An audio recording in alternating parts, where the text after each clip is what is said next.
Good morning, fam, and happy Tuesday to you. This is Dr. Tommy Pringle coming to you again with another work week inspirational and encouraging message for today.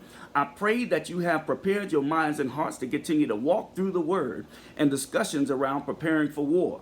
Yesterday, we learned that we need to be strong in the Lord's strength and might instead of our own, because His strength is limitless and our strength comes with limitations. Today we're going to be walking through the book of Ephesians in chapter 6, verse number 12, where it reads, "For we wrestle not against flesh and blood, but against principalities, against powers, against the rulers of the darkness of this world, against spiritual wickedness in high places." So here we learn why we need spiritual armor instead of physical armor, because the war that we're fighting in is not a physical war. You can't use physical armor and weapons made by the hands of man to fight a spiritual war. Why? Well, one reason is because anything crafted or made by the hands of man is imperfect, is flawed, and has a tendency to fail. Imagine this. You're in the middle of a physical war, and your enemy is standing before you with his weapons drawn, ready to take aim and fire upon you.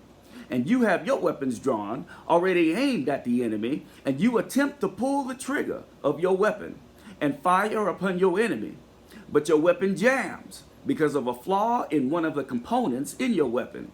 And you end up dead because of a flawed weapon that was made by the hands of man. Let's look at it from a different perspective. You know that your thoughts exist because they're in your head. They're your thoughts. You come up with them. Even though you can't physically see them, you know they exist.